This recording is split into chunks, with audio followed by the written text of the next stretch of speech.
1940년 5월 10일 독일군은 전격전을 실시해 프랑스를 침공하기 시작했습니다. 당시 독일군의 진영을 살펴보면 중부에 주공을 담당하는 A 집단군이 위치하고 북쪽엔 조공을 담당하는 B 집단군 그리고 남쪽엔 C 집단군이 위치했습니다. 훗날 낫질 작전이라 불린 독일군의 계획은 먼저 B 집단군과 C 집단군이 공격을 하는 척하면서 프랑스군의 주력 부대를 유인하면 A 집단군이 아르덴 산림과 마스강을 통과해 그대로 해안선까지 진격한 후 연합군을 포위하는 것이었습니다.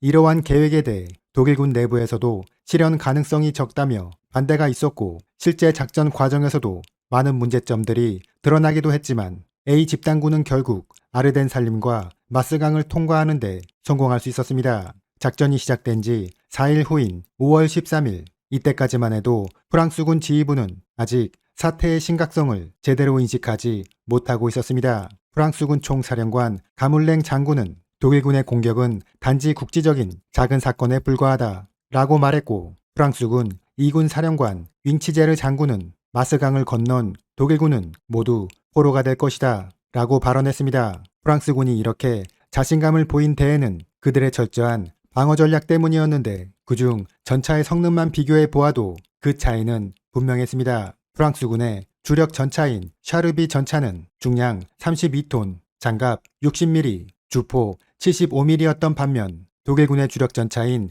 4호 전차는 중량 20톤, 장갑 30mm, 주포 75mm였으며 그나마 성능이 비슷했던 4호 전차의 주포는 단포신이어서 파괴력이 그리 좋지 못했습니다. 프랑스군은 그들의 기존 계획에 따라 반격작전을 실시하기로 결정했습니다. 하지만 여기서부터 문제가 발생하기 시작하는데 그것은 프랑스군의 움직임이 너무 느리다는 것이었습니다. 그들은 전투지역의 상황을 상부에 보고하는 시간도 지체되었고 지휘부가 의사결정을 내리는 것도 늦었으며 그들의 명령이 예하 부대에 하달되는 과정도 느리게 진행되었습니다. 그리고 독일군과 프랑스군의 가장 극명한 차이는 전차의 연료 보급이었습니다. 독일군은 전차의 연료 보급에 드럼통을 사용했는데 드럼통은 어떠한 종류의 차량에도 실을 수 있었으며 그들은 진격로 중간에 연료 집적소를 마련하고 그곳에서 연료를 보충할 수 있도록 했습니다. 반면 프랑스군은 전차 연료 보급에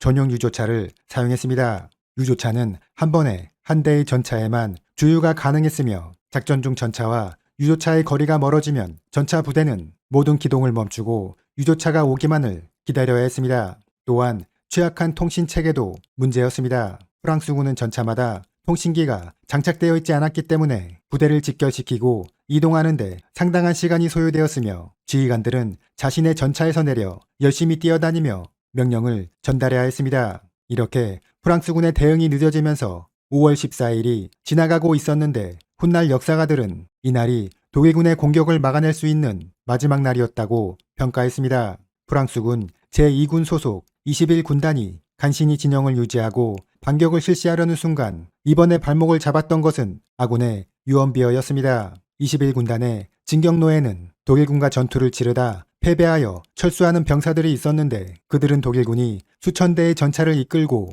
공격하고 있다고 떠들어댔던 것입니다. 이러한 풍문에 자신감이 떨어진 21군단장 플라비니 장군은 부대의 진격을 멈추고 현재의 위치에서 방어작전을 펼치기로 결정했습니다. 따라서 프랑스군 전차들은 20km의 긴 방어선에 분산 배치되었습니다. 당시 독일군은 대부분의 전력이 아직 마스강을 도하하지 못하고 있었으며 강을 건넌 병력도 소수에 불과했기 때문에 만일 프랑스군이 그대로 진격을 했더라면 전쟁은 마스강에서 고착화되었을 것으로 평가되었습니다. 21군단이 반격을 중단했다는 소식이 전달되자 야전군 사령관 조르주 장군은 크게 분노했습니다. 반격을 포기한다는 것은 그들이 그동안 믿고 있었던 방어 계획에 큰 차질이 발생했다는 것을 뜻하는 것이었기 때문입니다. 결국 조르주 장군이 플라비니 장군을 다그치게 되면서 21군단은 다시 진격을 실시하기로 결정했습니다. 하지만 한번 분산된 대부대를 다시 직결시키는 것은 좀처럼 쉽지 않았습니다.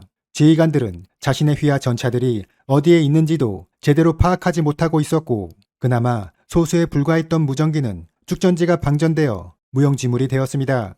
여기에 연료 보급 문제까지 겹치면서 문제가 계속 드러나게 되자 이를 단시간에 해결하기 어렵다고 판단한 플라비니 장군은 또 한 번 공격명령을 철회하는 결정을 내렸습니다. 하지만 통신에 문제가 있었던 프랑스군은 이러한 지휘관의 명령도 제대로 전달되지 못했습니다. 제49 전차대대의 2개 중대는 공격 철회 명령을 받지 못한 상태에서 그대로 공세에 돌입하게 되었던 것입니다. 49 전차대대의 샤르비 전차가 전선에 나타나자 독일군이 대전차포를 사용해 공격을 실시했는데 놀라운 사실은 샤르비 전차가 포탄을 전부 튕겨냈던 것입니다. 이러한 광경을 목격한 독일군들은 놀라움을 넘어 공포감에 빠지고 있었는데 프랑스군이 자신들만 공격하고 있다는 것을 깨닫고 철수하게 되면서 간신히 목숨을 구할 수 있었습니다. 이렇게 프랑스군 제2군이 반격작전에 실패하게 되면서 구데리안의 기갑군단을 중심으로 한 독일군 A 집단군은 서쪽으로 빠르게 진격할 수 있었습니다. 그들의 진격 속도가 너무 빨랐던 나머지 후퇴하던 프랑스군들은 독일군을 영국군으로 착각하고 손을 흔들어 인사하는 경우도 있었다고 합니다.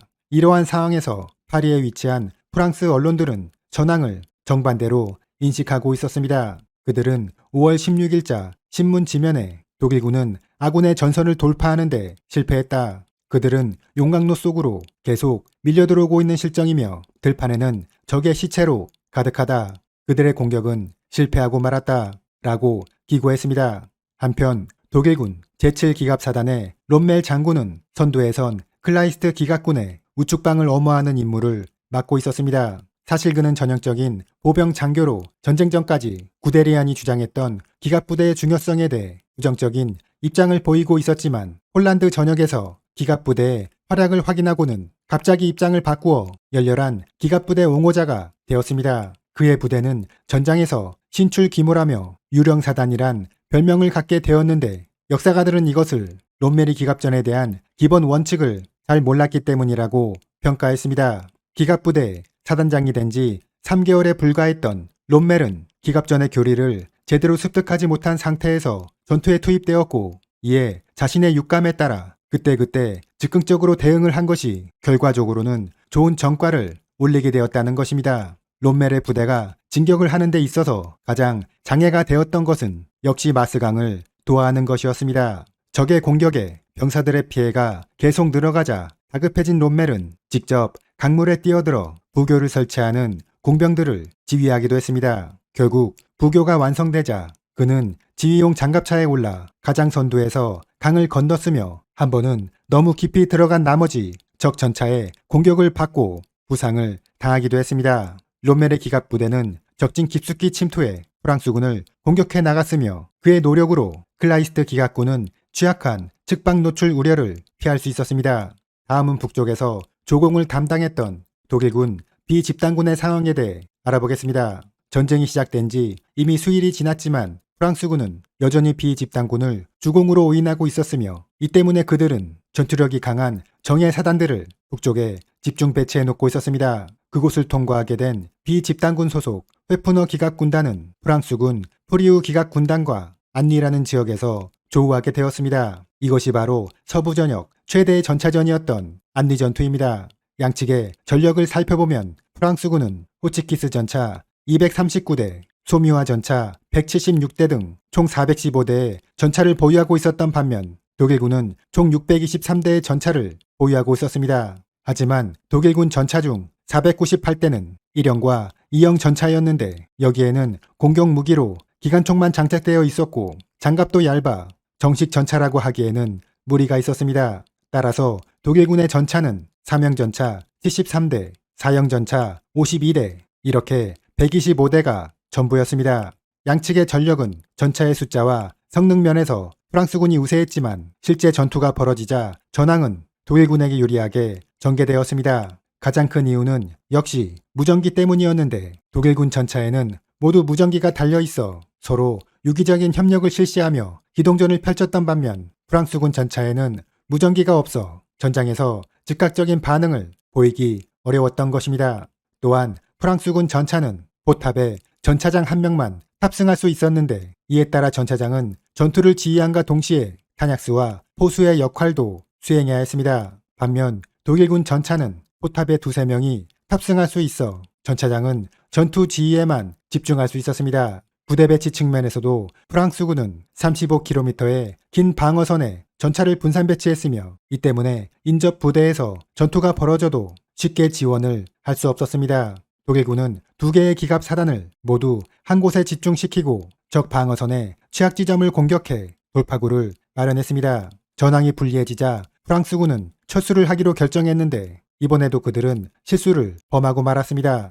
선두 부대가 철수를 하는 동안 후속 부대는 적과 접촉을 유지하며 지연전을 펼쳐야 하는데 그러한 과정 없이 모두 일렬 종대로 철수를 진행했던 것입니다. 이에 독일군은 철수하는 프랑스군을 추격하기 시작했으며 그들의 철수 대열 중간에 끼어들기까지 하면서 프랑스군은 적군과 아군을 분간하기 어려운 상황에까지 놓이게 되었습니다. 결국 프랑스군의 주력 기갑 부대는 단지 견제하는 역할을 담당하기로 되어 있었던 독일군 조공 부대에게 패배하는 상황에 놓이게 되었습니다. 이번 전투로 현대적인 기갑전은 단지 전차의 숫자와 성능에 있는 것이 아니라 부대를 얼마만큼 효과적으로 지휘하고 운용하는지에 따라 승패가 결정된다는 것이 증명되었습니다. 마지막으로 C 집단군의 상황에 대해 알아보겠습니다. C 집단군은 B 집단군과 마찬가지로 병력을 전개시켜 적을 기만하고 유인하는 역할을 담당했지만 C 집단군 사령관 폰네프 장군은 걱정이 많았습니다. 19개의 사단으로 구성된 C 집단군은 규모도 타군에 비해 상대적으로 적었고 훈련 수준이나 장비의 보유 숫자도 높지 않았기 때문입니다. 따라서 여단급 이상의 기갑 전력도 보유하지 못하고 있었던 C 집단군은 프랑스군의 강력한 마지노선을 상대하기 위해 갖가지 기만수를 고안해냈습니다. 그들은 군용열차에 위장막을 설치해 그 안에 전차와 야포가 가득 실려있는 것처럼 꾸몄으며 야간에 전차를 이리저리 움직여 대규모 병력이 마지노선을 우회하기 위해 스위스로 이동하는 것처럼 보이도록 했습니다. 또한 독일군 선전장관 괴벨스는 라디오 방송에 출연해 앞으로 48시간 내에 유럽에서 중립국은 사라질 것이다 라고 발언해 스위스를 위협했습니다. 이렇게 독일군이 마지노선을 우회할 것처럼 행동하자 불안감을 느낀 프랑스군은 그곳에 36개의 사단을 집중 배치하며 전력을 강화했습니다. C 집단군이 프랑스군의 대규모 병력을 잡아놓고 있는 사이 주공인 A 집단군이 중부지역을 통과하는 과정에서 가장 걱정이 되었던 것은 측방에 대한 적의 반격이었습니다. 이에 A 집단군 소속 제7군단은 라페르테 지역의 마지노선 벙커를 공격하기로 결정했습니다. 그곳에 위치한 505 장갑벙커 지대는 두꺼운 강화 콘크리트로 둘러싸여 있고 회전식 철갑 포탄을 장착하고 있어 일반적인 공격으로는 도저히 파괴가 어려운 것처럼 보였습니다. 독일군은 먼저 약 250문의 야포로 집중 사격을 실시한 후 그곳에 강습 공병을 투입하게 되는데 게르머 중위가 지휘하는 공병 부대는 수십 킬로그램의 폭약을 소지하고 있었습니다. 그들은 우선 벙커 위에 올라가 폭약으로 철갑 포탑을 폭파시켜버렸습니다. 이로 인해 큰 구멍이 생기게 되자 벙커 내부에 연막탄과 폭약을 던져 넣었는데 이 때문에 벙커 안에서는 화재가 발생하게 되었습니다. 프랑스 군들은 방독면을 쓰고 화재를 진압해보려 했지만 탄약고마저 폭발하게 되면서 순식간에 100여 명의 사망자가 발생했습니다. 결국 프랑스군이 자랑했던 난공불락의 요새 마지노선은 이렇게 허무하게 무력화되었으며 나머지 벙커들도 연이어 독일군에게 점령당했습니다. 1차 대전의 악몽을 기억하고 있었던 프랑스는 독일군을 막기 위한 충분한 병력과 장비 그리고 철저한 방어 계획을 수립해 놓고 있었습니다. 하지만 1940년의 독일군은 과거와는 전혀 다른 전략과 전술을 사용하며 공격해 들어갔으며 이에 당황한 프랑스군은 제대로 된 전투를 치러보지도 못하고 속수무책으로 무너질 수밖에 없었습니다. 이렇게 프랑스군의 방어선을 모두 돌파한 독일군은 그들의 최종 목적지인 대서양 해안을 향해 빠르게 진격하기 시작했습니다. 이상으로 마치겠습니다.